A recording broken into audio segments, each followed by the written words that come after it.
السلام علیکم قرآن کلاس کے ساتھیوں اور اللہ کی بات سننے والوں،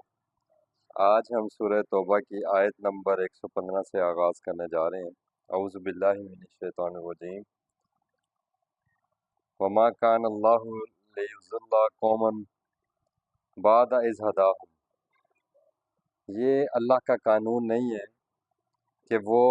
راہ سے ہٹا دے۔ ضل ہوتا ہے راہ سے ہٹ جانا، وَلَضَّالِّينَ اس کا مطلب یہ ہے کہ راہ گم کر دینا، یعنی راہ سے ہٹ جانا۔ قومن کسی بھی قوم کو بعد اذ ہداہم، جبکہ وہ اللہ کی ہدایت اس کو آ جائے۔ اور اللہ جب کسی قوم کو کوئی ہدایت دیتے ہیں تو وہ ایسے نہیں دے دیتے کہ اس کو صرف بات بتائی جائے، بلکہ رسول کے ذریعے، نبی کے ذریعے اس قوم کو اس بات پر، اس ہدایت پر عمل کر کے دکھایا بھی جاتا ہے کہ یہ جو بات کہی جا رہی ہے، یہ جو ہدایت دی جا رہی ہے، یہ قابل عمل ہے، پریکٹیکل ہے۔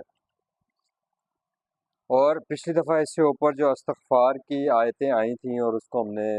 ٹائم دیا تھا، اور اسی وجہ سے ہمارا یہ رکوع پچھلی مرتبہ کمپلیٹ نہیں ہو چکا تھا۔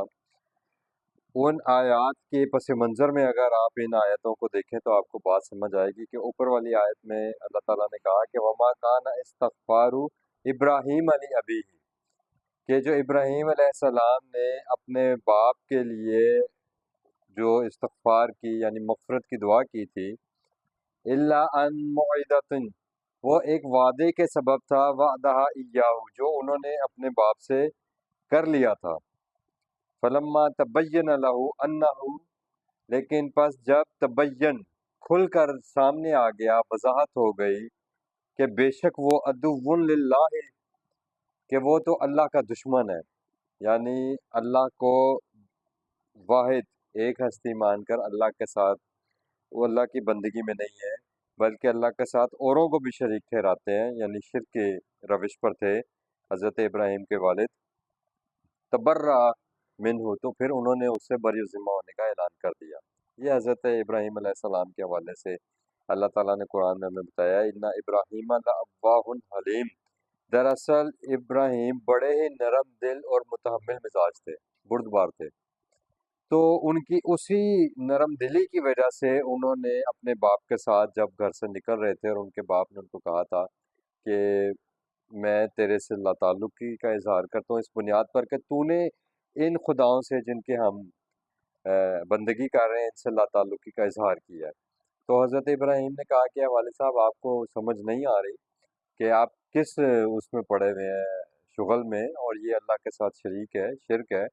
تو پھر بھی میں اللہ تعالیٰ سے آپ کے لیے ہدایت کی دعا مانگتا رہوں گا۔ یہ اللہ تعالیٰ نے کہا کہ اس موقع پر جب ابراہیم نے نکلتے وقت یہ کہا تھا، اور یہ واقعہ بھی قرآن میں موجود ہے۔ تو اللہ تعالیٰ کہہ رہے ہیں کہ یہ اللہ کا قانون ہی نہیں ہے۔ اب آپ کو وہ جو وضاحت کر کے بتایا جا رہا ہے کہ اللہ تعالیٰ نے انبیاء کی دعائیں بھی ان کی اولادوں کے حق میں یا ان کے باپ کے حق میں قبول نہیں کی، تو اس کی ریزن کیا ہے؟ ٹھیک ہے، یہ آیت اس بات کو وضاحت کے لیے بیان ہو رہی ہے کہ نوح علیہ السلام کا بیٹا اور حضرت لوط کی بیوی اور حضرت ہود کی بیوی، اللہ تعالیٰ نے کہا کہ اگر یہ لوگ ایمان نہیں لے کر آئے نبی کے گھر میں ہوتے وقت، اور فرعون کی بیوی آسیہ کی اللہ تعالیٰ نے مثال دی قرآن میں کہ وہ ہماری ایک فرما بردار خاتون تھیں، یعنی اور وہ ایک ہمارے دشمن کے گھر میں تھی، فرعون کے گھر میں، اس کے باوجود تو یہ ایمان کا تعلق ہے، اللہ تعالیٰ کی ہدایت کا جو تعلق ہے، اس بات کو اللہ تعالیٰ نے یہاں پر بتایا کہ اللہ تو جب کتاب اللہ دے دیتے ہیں، کسی قوم کو ہدایت دے دیتے ہیں، تو اس ہدایت کو اس وقت تک ان کو اوپر وہ نئی ہدایت ہوتی جب تک حتیٰ یبین لہم، جب تک کہ ان پر کھول کر وضاحت کے ساتھ بیان نہ کر دیا جائے کہ ما یتقون، کہ جس بات پر، جس بنیاد پر وہ اللہ کا تقوی اختیار کریں، یعنی اللہ تعالیٰ کے ساتھ جڑنے کے لیے اس ساری ہدایت کی بات کو، اس کتاب کو وضاحت کے ساتھ کھول کر انسانیت کو عمل کر کر دکھا دیا جاتا ہے۔ پھر اس کے بعد اس انسان کا اپنا موٹیو ہے، اس کا اپنا فیصلہ ہے کہ وہ اس ہدایت کی طرف قدم بڑھاتا ہے یا اس دعوت کا انکار کر دیتا ہے۔ یہ ہے اصل اس کا۔ اب جب کوئی شخص اس دعوت کو اس کے پاس آ جانے کے باوجود اور اس کو سمجھ لینے کے باوجود اس سے کرنی کتراتا ہے تو پھر اللہ کا قانون نہیں ہے کہ اللہ تعالیٰ اس کو زبردستی ہدایت دے۔ اسی طرح جو گمراہی کے راستے پر چلتا ہے، جو اللہ کی راہ کو چھوڑ دیتا ہے اور وہ چھوڑنا چاہ رہا ہے اللہ تعالیٰ کی راہ کو، تو یہ اللہ تعالیٰ اس شخص کو زبردستی ہدایت پر نہیں لاتے۔ یہ بالکل اللہ تعالیٰ نے اس میں بات وضاحت کے ساتھ بیان کر دی۔ ان اللہ بکل شیء علیم، اس کی وجہ یہ ہے کہ اللہ تعالیٰ کو تو ہر چیز کا علم ہے۔ انسان کے وہ جو ہے نا جذبہ محرکہ، جس جذبے کے تحت وہ کسی بھی کام میں پہل کرتا ہے یا کسی بھی کام کی طرف وہ قدم بڑھاتا ہے تو اس کو جذبہ محرکہ کہا جاتا ہے۔ اللہ تعالیٰ کہتے ہیں اللہ اس کو جانتے ہیں۔ ان اللہ لہ ملک السماوات والارض، اختیار اللہ کا ہی ہے، بادشاہت اللہ ہی کی ہے آسمان اور زمین پر، لیکن اللہ نے اپنا قانون بیان کر دیا کہ اللہ تعالیٰ نے تمہاری سویٹ ول کے اوپر اس چیز کو رکھا ہے کہ اما شاکرا و اما کفورا۔ قرآن میں آتے ہیں نا اس طریقے سے، اس انداز میں 2-3 جگہ پر یہ آیت آئی ہے کہ وَهَدَيْنَاهُ السَّبِيلَ، ہم نے تو انسان کو راستہ دکھا دیا، وَهَدَيْنَاهُ النَّجْدَيْنِ، ہم نے انسان کو دونوں راہ دکھا دیے، اما شاکرا و اما کفورا۔ اگر وہ اس سے آشکارا ہو جائے، شاکر شکر کا لفظ آشکارا سے اس کا مطلب ہے کہ اس کے نالج میں آ جائے۔ اس کو انگلش میں ایک بڑا خوبصورت ورڈ یوز ہوتا ہے ایکنالجمنٹ، کہ انسان اس نعمت کو ایکنالج کرے، اس سے آشکارا ہو کر اس کو ایکنالج کرے، یہی تو اس کا شکرانہ ہے۔ اور کفورا، یا پھر اس کا کفر کر دیں یعنی انکار کر دیں۔ یحیی و یمیت، اور اللہ تعالیٰ ہی کا اختیار ہے زندگی پر بھی اور موت پر بھی۔ اب جس بنیاد پر تم اللہ تعالیٰ کی ہدایت سے دور ہو رہے ہو، اللہ تعالیٰ بتا رہے ہیں کہ تمہیں جو چیزیں بتائی جاتی ہیں اور جن چیزوں کے ذریعے تمہیں اچک لیا جاتا ہے، یہ بھی قرآن میں اللہ تعالیٰ نے کہا ہے نا کہ شیطان تمہیں کس طریقے سے اللہ کے سیدھے راستے سے روکتا ہے، اور وہ تمہیں کیسے، اس نے یہ اللہ کے ساتھ چیلنج کیا تھا کہ اللہ میں تیرے بندوں کے راستے میں بیٹھوں گا اور ان کو اوپر سے اور نیچے سے اور دائیں سے اور بائیں سے ہر طرف سے روکنے کی کوشش کروں گا کہ وہ تیری طرف قدم نہ بڑھائیں، تیرے صراط مستقیم کی طرف نہ آئیں۔ تو اللہ عبادک المخلصین، ماں سوائے تیرے مخلص بندوں کے سب میری پیروی کریں گے، یہ بھی اس نے چیلنج کیا تھا۔ تو اللہ آپ بتا رہے ہیں کہ وما لکم من دون اللہ، نہیں ہے تمہارے لیے من دون اللہ، اللہ کے ساتھ ساتھ، اللہ کے ساتھ ساتھ، من ولی، کوئی ولی۔ اگر اللہ ہے تو پھر اللہ کے علاوہ اور کوئی ولی نہیں ہے، یہ بالکل کلیئر بات ہے، اور اس کو اللہ تعالیٰ نے قرآن میں بے شمار جگہ پر بیان کیا ہے، اور یہ آیت جو آئی ہے یہ قرآن میں بے شمار جگہوں پر اسی انداز میں آئی ہے کہ من دون اللہ لا ولی ولا نصیر، من دون اللہ من ولی ولا نصیر، نہیں ہے کوئی اللہ کے سوا تمہارا ولی۔ اس کو آپ ولی کے میننگ میں بے شک رہنے دیں، اس کو آپ دوست کے میننگ میں بے شک استعمال کر لیں، یا اس کو کارساز جو اس کا اردو میں ترجمہ بنتا ہے اس میں لے جائیں، کسی بھی معنوں میں اللہ کے سوا تمہارا نہ کوئی ولی ہے ولا نصیر، اور نہ ہی تمہاری کوئی مدد کر سکتا ہے۔ لقد تاب اللہ علی النبی، اب اللہ تعالیٰ چونکہ یہ سورہ توبہ ہے اور اس میں غزوہ تبوک کے حوالے سے ساری ڈیٹیلز آ رہی ہیں، تو اس حوالے سے اللہ تعالیٰ نے کہا کہ یقیناً، لقد، یقیناً، تاب اللہ، یہ وہی لفظ ہے جو توبہ سے بنا ہے۔ جب انسان اللہ تعالیٰ کی طرف پلٹتا ہے، توبہ کا مطلب ہی ہے واپس پلٹنا، تو اس کو توبہ کہا جاتا ہے۔ اور جب اللہ کی طرف سے یہ لفظ انسانوں کے متعلق استعمال ہو تو اس کا مطلب یہ ہوتا ہے، یعنی بندہ کیوں لوٹتا ہے؟ کیونکہ بندہ اللہ کی طرف توجہ کرتا ہے، اور جب اللہ بندے کے اوپر توجہ کرے تو وہ اس میں آ جاتا ہے کہ وہ اللہ جب متوجہ ہو جاتا ہے بندے کی طرف تو اللہ کی ساری رحمتیں بھی بندے کے لیے خاص ہو جاتی ہیں۔ پھر جس کا اللہ ہو گیا، پھر اللہ کی سب نعمتیں اور سب رحمتیں اس کے اوپر نچھاور ہو جائیں گی۔ تو اللہ تعالیٰ یہ وہی بات کر رہے ہیں کہ لقد تاب اللہ علی النبی، اللہ پاک ان نبی حضرت محمد صلی اللہ علیہ وسلم پر متوجہ ہوئے اور ان پر مہربانی فرمائی، والمہاجرین والانصار، اور اللہ پاک یہاں پر مکہ سے جو لوگ ہجرت کر کے آئے تھے مدینہ، ان کا بھی ذکر کر رہے ہیں، اور جو انصار جنہوں نے مدد کی تھی، جو ان مہاجرین کے مددگار ثابت ہوئے، ان کے لیے اللہ تعالیٰ نے ایک ٹائٹل یوز کیا ہے قرآن میں، انصارے۔ اور ہمیں معلوم ہے کہ مہاجرین وہ صحابہ جو ہجرت کر کے آئے، اور انصاری صحابہ وہ کہلاتے ہیں جو مدینہ کے رہنے والے تھے، اور جنہوں نے اپنا مال میں، اپنے گھر میں، اپنے ہر چیز میں جو ہے نا وہ ان مہاجرین کو شیئر کیا تھا اپنے کاروبار میں۔ الذین تبعوہ،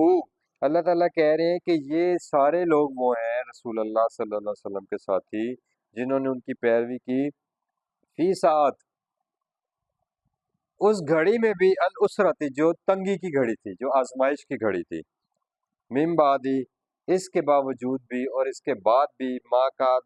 ما کاد یزیغ قلوب، کہ قریب تھا کہ کچھ لوگوں کے دل جو ہے وہ ٹیڑھے ہو جاتے، یعنی وہ پھر جاتے، فریقن منہم، انہی لوگوں میں سے، یعنی مہاجرین اور انصار میں ایسے لوگ بھی تھے کہ جن کے دل اللہ تعالیٰ نے کہا کہ اتنی سختی میں، آزمائش میں ان کو مبتلا کیا گیا کہ وہ یہ ان کے دل پھر سکتے تھے لیکن وہ نہیں پھرے۔ اور اللہ تعالیٰ نے بتایا کہ اسی قرآن میں صحابہ کرام کو اور قیامت تک آنے والے ہم سب مسلمانوں کو اللہ تعالیٰ نے گائیڈ لائنس دی ہیں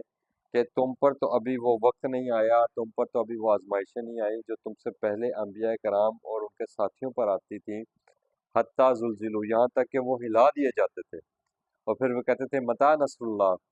اللہ کی مدد کب آئے گی؟ تو اللہ تعالیٰ کی مدد اللہ پاک کی رحمت بن کر آتی ہے، اور اللہ تعالیٰ کی توجہ، یہ سب اللہ تعالیٰ کا کرم ہے۔ اور اللہ تعالیٰ وہی بتا رہے ہیں کہ ثم تاب علیہم،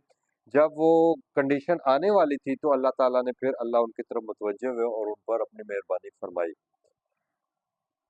اور ان کے دل پھر اللہ تعالیٰ نے مضبوط کیے۔ اس مہربانی کا مطلب یہ ہے، انہو، بے شک وہ، یعنی اللہ، بہم، ان کے ساتھ ہے، رعوف، مہربان بھی ہے، رحیم بھی ہے، وعلی الثلاثتی، اور ان تینوں کے لیے بھی، یعنی یہ جو توبہ کی بات اوپر سے آ رہی ہے، توبہ انسان کی طرف سے اللہ تعالیٰ سے کی جاتی ہے، اللہ کی طرف متوجہ ہوا جاتا ہے، اور اس کو اس بات کا اظہار کرنا کہ جو غلطی اور کوتاہی اور گناہ مجھ سے سرزد ہو گیا ہے،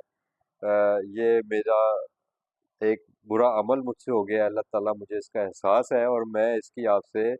توبہ کرتا ہوں، استغفار کرتا ہوں، مغفرت مانگتا ہوں، معافی مانگتا ہوں، اور آئندہ میں یہ کام نہیں کروں گا۔ اور پھر اس کے بعد عمل سے ثابت کرنا ہوتا ہے کہ پھر وہ بندہ کام نہ کرے۔ تو اللہ تعالیٰ نے بتایا کہ جو لوگ غزوہ تبوک پر جاتے ہوئے رسول اکرم صلی اللہ علیہ وسلم سے آ کر معذرتیں پیش کرتے جب رسول اکرم واپس آئے غزوہ تبوک سے، تو رسول اللہ صلی اللہ علیہ وسلم کا یہ دستور تھا کہ جب وہ کسی غزوہ سے واپس آتے تھے تو پہلے مدنی مسجد نبوی میں تشریف لے جاتے تھے اور 2 نفل ادا کیا کرتے تھے، اور پھر آپ صلی اللہ علیہ وسلم بیٹھ جاتے تھے، تو جو بھی معاملات ہوتے تھے پھر وہاں پر ڈسکس ہوتے تھے۔ تو لوگ آئے غزوہ تبوک کے بعد اور انہوں نے آ کے رسول اللہ صلی اللہ علیہ وسلم سے معذرت میں عذر لفظ ہے، وہ پیش کرنا شروع کر دیے،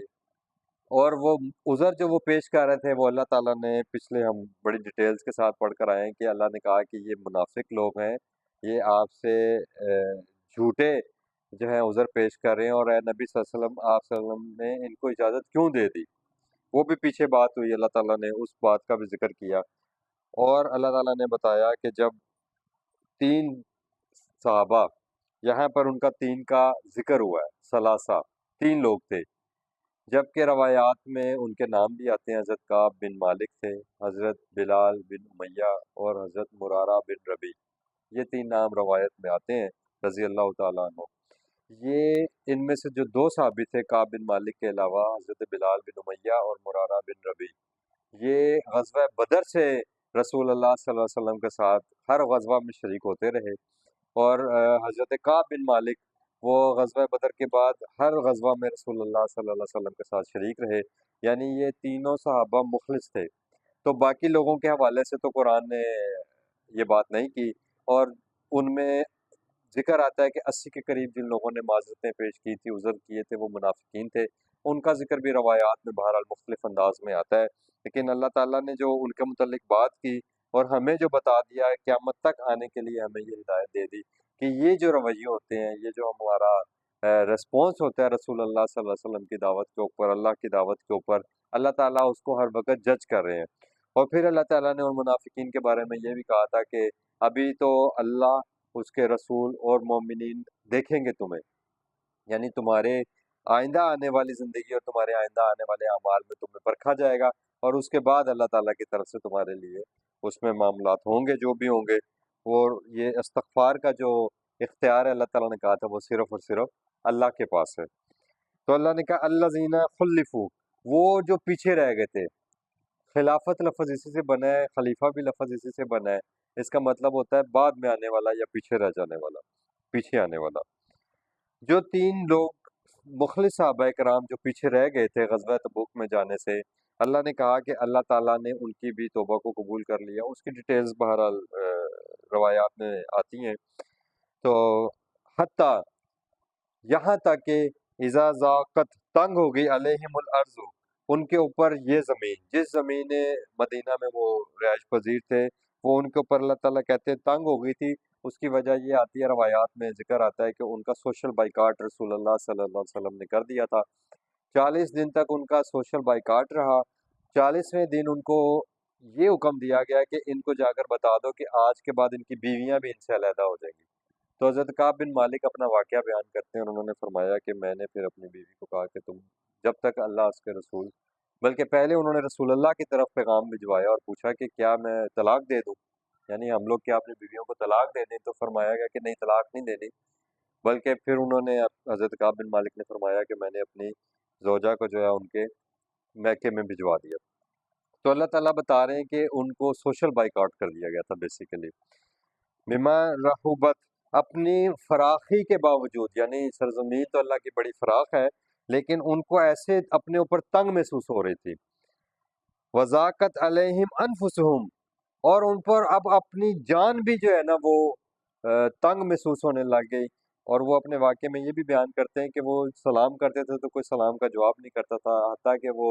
مسجد نبوی میں جب نماز پڑھ رہے ہوتے تھے تو ان کو فیلنگز ہی آتی تھی کہ رسول اللہ ان کو دیکھ رہے ہیں، لیکن جب وہ سلام پھیرتے تھے اور رسول اللہ صلی اللہ علیہ وسلم کی طرف نظر کرتے تھے تو آپ صلی اللہ علیہ وسلم چہرہ اقدس دوسری طرف پھیر لیتے تھے۔ یعنی یہ اللہ کے حکم کے تحت یہ سارا کچھ ہو رہا تھا، اور یہ اللہ تعالیٰ نے یہاں پر اس کی حوالے سے ذکر کیا ہے۔ وَظَنُّوا، اور انہوں نے یقین کر لیا تھا، اللہ ملجا من اللہ، کہ اللہ کے سوا تو کوئی ملجا نہیں ہے، ٹھکانے ہی کوئی نہیں ہے، اللہ کے سوا کہیں جائے پناہ نہیں ملے گی، اللہ الہی، لوٹنا ہے تو صرف اسی کی طرف لوٹنا ہے، رخ کرنا ہے تو صرف اللہ کی طرف رخ کرنا ہے، کام بنے گا تو صرف اللہ کے پاس کام بنے گا، اللہ کے سوا کہیں کام نہیں بنے گا۔ یہ بڑی وضاحت کے ساتھ بیان ہو گیا، اللہ ملجا من اللہ، اللہ کے سوا کوئی ملجا و ماوا نہیں ہے۔ یہ بات اپنے دلوں میں بٹھا لیں، یہ ہدایت کی کتاب ہے، اور یہ قیامت کے دن تک ہمیں یہ ہدایت اور روشنی دے رہی ہے کہ اللہ کے سوا کہیں ٹھکانہ نہیں ہے، اللہ کے سوا کہیں توبہ قبول نہیں ہوتی، اور اللہ کے سوا کوئی ڈھانپنے والا نہیں ہے۔ ثم تاب علیہم، پھر وہ اللہ ہی ان کی طرف متوجہ ہوا، لیتوبو، کہ ان کی توبہ کو قبول کرے۔ ان اللہ، کہ بے شک اللہ هو التواب الرحیم، اور وہ اللہ ہے ہی بہت ہی توبہ قبول کرنے والا اور رحم کرنے والا۔ حضرت کعب بن مالک فرماتے ہیں کہ میں اپنے گھر کی چھت پر تھا تو ایک صحابی دوڑتے ہوئے آئے، اور انہوں نے آ کے کہا کہ اے کعب بن مالک، اللہ نے تمہاری توبہ کو قبول کر لیا ہے۔ تو کہتے ہیں کہ میں اس قدر جذباتی ہوا کہ میں نے سیڑھی کی طرف بھی نہیں گیا، اور میں نے وہیں سے چھلانگ لگائی اور دوڑا مسجد نبوی کی طرف اور رسول اللہ صلی اللہ علیہ وسلم کی طرف جا کر۔ تو آپ صلی اللہ علیہ وسلم نے مجھے پھر یہ آیت سنائی، وَعَلَى الثَّلَاثَةِ الَّذِينَ خُلِّفُوا حَتَّى إِذَا ضَاقَتْ عَلَيْهِمُ الْأَرْضُ بِمَا رَحُبَتْ وَضَاقَتْ عَلَيْهِمْ أَنفُسُهُمْ وَظَنُّوا أَن لَّا مَلْجَأَ مِنَ اللَّهِ إِلَّا إِلَيْهِ ثُمَّ تَابَ عَلَيْهِمْ لِيَتُوبُوا۔ یہ آیت جب ان کے لیے آئی ہوگی تو آپ ان کی خوشی کا ٹھکانہ اندازہ لگا سکتے ہیں کہ نہیں رہا ہوگا، کہ وہ بیان سے باہر ہے کہ اللہ تعالیٰ نے کیا درجہ ہے ان صحابہ کا اور ان نبی کے ساتھیوں کا جو مخلص لوگ تھے۔ اور پورا سورہ انفال اور سورہ توبہ میں اب تک اس آیت سے پہلے تک ہم منافقین کی سارے باتیں، ان کے سارے رویے پڑھتے آئے ہیں، اور آپ دیکھیں کہ وہ منافقین ایک طرف، اور یہ ایک آیت اللہ تعالیٰ کے اللہ کی محبت، اللہ کے رسول صلی اللہ علیہ وسلم کی محبت اور صحابہ کرام کا اخلاص بیان کر رہی ہے کہ ایسا نہیں ہے کہ اللہ تعالیٰ نے یا رسول اللہ صلی اللہ علیہ وسلم نے کسی کو چھوڑ دیا ہو۔ اور پیچھے اللہ تعالیٰ نے یہ رسول اکرم صلی اللہ علیہ وسلم کے حوالے سے ہی بات کی کہ وصلوات رسول، جس کو ہم نے وہاں بڑی ڈیٹیل سے ڈسکس کیا تھا کہ رسول اکرم صلی اللہ علیہ وسلم کا ساتھ، رسول اکرم صلی اللہ علیہ وسلم کا تعلق ان لوگوں کے لیے حوصلہ افزائی کرتا ہے، صحابہ کرام کی اور ان کے ساتھیوں کی۔ ان اللہ هو التواب الرحیم، بے شک اللہ ہے ہی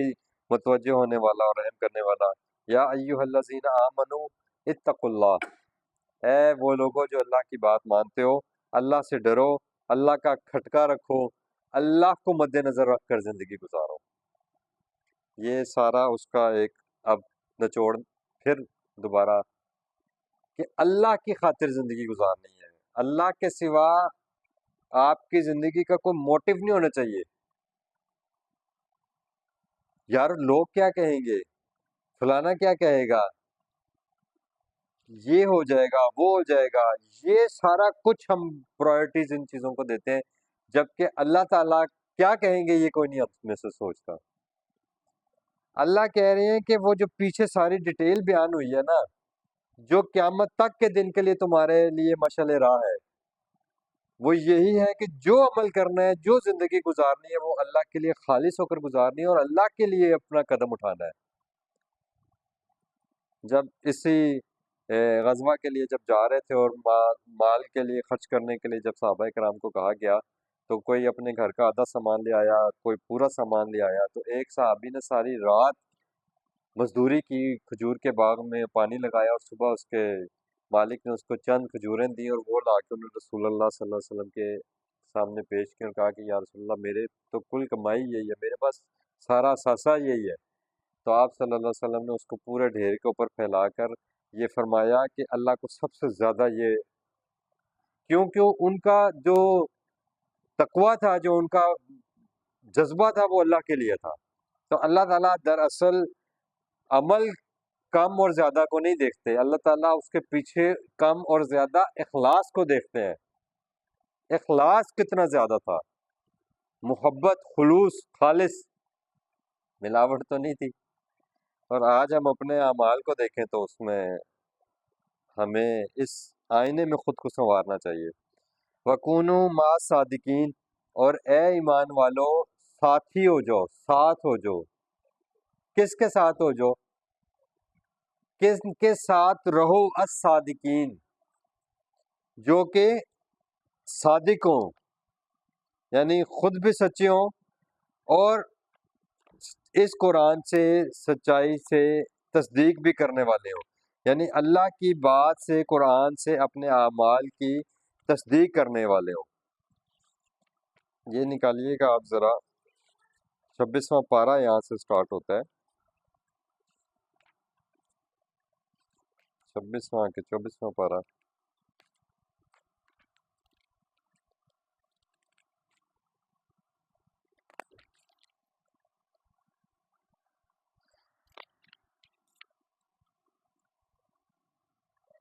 چوبیسواں ہے شاید، ہاں۔ فمن ازلم ممن افترى علی اللہ کذب، 24واں پارے کا آغاز ہے۔ فمن ازلم ممن کذب، 591 پیج ہے۔ فمن، پس کون ہے جو، ازلم، اس سے بڑھ کر ظالم کون ہے۔ اب یہ ہم لوگوں کو متوجہ کر کے انسانوں کو بتایا جا رہا ہے، ممن، اس سے جو، کذبا، جو جھٹلا دے، علی اللہ، یعنی جو جھوٹ گھڑے، جو جھوٹ باندھے اللہ کے اوپر، وکذبا، اور جھٹلا دے، بالصدق، اس الصدق کو، ساتھ اس صدق کے، صدق کیا ہے، قرآن، الصدق قرآن کو کہا جا رہا ہے۔ اللہ کہہ رہے ہیں اس سے بڑھ کر ظالم کون ہے جو جھوٹ گھڑے اللہ کے نام پر اور پھر اس جھوٹ کے ساتھ تکذیب کس کی کرے، اس سچائی کی، کذبا بالصدق، اس قرآن کی تکذیب کر دے، اس جاءہ، جب کہ یہ قرآن اس کے ہاتھوں میں ہو، اس کے پاس آ جائے۔ الیس فی جہنم مثوی للکافرین، کیا ایسے لوگوں کا ٹھکانہ جہنم نہیں ہونا چاہیے؟ اور دوسری طرف اللہ تعالیٰ بتا رہے ہیں وہ لوگ بھی ہیں، والذی، اور اس شخص کے کیا کہنے، جا جو آیا بالصدق اس الصدق کے ساتھ، یعنی وہ یہ قرآن لے کر آئے گا، جو اپنے ہاتھوں میں قرآن کو پکڑے گا، وصدق بہی، اور تصدیق بھی اسی کے ساتھ کرے گا، یعنی قرآن آپ کے ہاتھ میں ہوگا، اور جو بات آپ کو دین کے نام پر، اللہ کے نام پر اور رسول اللہ صلی اللہ علیہ وسلم کے نام پر ملے گی، اس روایت کو آپ تصدیق کس پہ کریں گے؟ وصدق بہی، اور اس کی تصدیق بھی پھر وہ اس قرآن پر کرے گا۔ اولئک هم المتقون، وہ لوگ ہیں جن کو اللہ کہہ رہا ہے کہ یہ میرے متقی ہیں۔ اور بات کیا سٹارٹ ہوئی تھی؟ یا ایھا الذین آمنوا اتقوا اللہ، تو اگر آپ متقی بننا چاہتے ہیں تو اس کا سٹینڈرڈ اللہ تعالیٰ نے آپ کو یہ دیا ہے کہ جاء بالصدق، پہلے تو تم اس الصدق کو تھام لو، وصدق بہی، پھر اسی الصدق کے اوپر ہر چیز کی تصدیق کرو، پھر تم لوگ متقی، اولئک هم المتقون۔ تو اللہ نے کہا جو یہ ایسے لوگ ہیں جو الصادقین ہیں، جو اللہ تعالیٰ کے قرآن کو تھامنے والے اور اسی قرآن کے اوپر ہر عمل کی تصدیق کرنے والے ہیں، ان کے ساتھ اپنا جڑ جاؤ، ان کے ساتھ رہو اور ان کا ساتھ دو۔ ما کان لأہل المدینہ، نہیں تھا ممکن اہل مدینہ کے لیے، ومن اولہم، اور جو اس کے ارد گرد تھے، احوال میں تھے، من الاعرابی، چاہے وہ قبائل کے رہنے والے تھے، ان یتخلفوا عن رسول اللہ، کہ وہ پیچھے رہ جائیں رسول اللہ صلی اللہ علیہ وسلم سے، ولا یرغبوا بانفسہم، اور نہ تو یہ تھا کہ وہ رغبت دیتے، انفسہم، ان نفسہ، اپنی جان کو رسول اکرم صلی اللہ علیہ وسلم سے بڑھ کر، یعنی اللہ تعالیٰ بتا رہے ہیں کہ اہل مدینہ اور اس کے آس پاس جتنے ایمان والے لوگ رہتے ہیں، ان کے لیے یہ مناسب نہیں تھا کہ وہ اس مشکل کی گھڑی میں اللہ کے رسول صلی اللہ علیہ وسلم سے پیچھے رہتے اور اپنے جانوں کو ان کی جان پر ترجیح دیتے۔ ذالک بانہم، اللہ بتا رہے ہیں کہ یہ کیوں نہیں وہ کرتے یا کیوں نہیں کر سکتے، ان سے کیوں نہیں رہا جا گیا، کیوں وہ رسول اللہ صلی اللہ علیہ وسلم کو اور ان کے حکم کو ترجیح دیں گے؟ اس لیے کہ ذالک بانہم، یہ اس وجہ سے ہے کہ اس کے ساتھ لا یصیبہم ظمأ، کہ نہیں ان کو کوئی پہنچتی پیاس، ولا نصب، یا کوئی تھکان، ولا مخمصۃ، یا کوئی بھوک، فی سبیل اللہ، یعنی جو اللہ کے راستے میں پیاس یا بھوک یا کوئی تھکاوٹ ان کو آتی ہے تو ان کا مطمع نظر، ان کا مد نظر اللہ اور اس کے رسول صلی اللہ علیہ وسلم ہوتے ہیں۔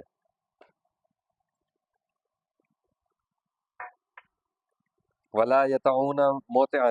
یا وہ کوئی طے شدہ کوئی پروگرام کے تحت چلتے ہیں، یعنی وہ اللہ کے راستے میں جب نکلتے ہیں ایسی جگہوں پر چلتے ہیں، یغیظ الکفار، جو غیظ میں مبتلا کر دیتی ہے کفار کو، ان کو غصہ آ جاتا ہے ان کی وجہ سے، ان کے ان حرکات سے، یعنی ان کے چلنے پھرنے سے، مجاہدین کے موومنٹ سے جو ہے وہ کفاروں کو غصہ آتا ہے اور وہ ڈرتے ہیں۔ ولا ینالون من عدو، اور کوئی چیز نہیں ان کو پہنچتی ان کے دشمنوں کو، نیلا، یعنی کامیابی جو ان کو ملتی ہے اس کے دشمن کے اوپر، الا کتب لہم بھی عمل صالح، تو اس سارے کے اوپر ان کے لیے عمل صالح لکھے جاتے ہیں، یعنی اس کا اجر ان کے لیے لکھ دیا جاتا ہے۔ ان اللہ لا یضیع اجر المحسنین۔ تو یہ ساری ڈیٹیل اللہ تعالیٰ نے بتائی، اور یہ اللہ تعالیٰ نے ایک ایک چیز کا ذکر اس میں کر دیا کہ تم کیا سمجھتے ہو کہ اللہ تمہیں نہیں دیکھ رہا؟ کہ اللہ نے بات کی ظمأ، نصب، مخمصۃ، یطعون موطئا، کہ تمہارا پیاس، تمہاری تھکاوٹ، تمہاری بھوک، تمہارا چلنا پھرنا، تمہارا ایک ایک عمل اللہ تعالیٰ کے ہاں لکھا جا رہا ہے، اس کی ایک اہمیت ہے اور اس کا اجر تمہیں ملے گا۔ ان اللہ لا یضیع اجر المحسنین، اور اللہ تعالیٰ ایسے احسن کام کرنے والوں کے اجر ضائع نہیں کرتے۔ ولا ينفقون نفقۃ صغیرۃ، اور نہ ہی اللہ وہ اجر ضائع کرتے ہیں جو اللہ کے راستے میں خرچ کیا جائے، صغیرۃ ولا کبیرۃ، چاہے وہ بہت تھوڑا ہو، جیسے ابھی مثال بیان ہوئی کہ پورے کا پورا گھر کا سامان بھی لے آئے وہی صحابہ، اور انہی صحابہ میں وہ لوگ بھی تھے جو اپنی پوری کی پوری کمائی اٹھا کر لے آئے، وہ چاہے تھوڑا ہو زیادہ ہو۔ ولا یقطعون وادیا، اور وہ جو طے کرتے ہیں وادیوں میں سفر،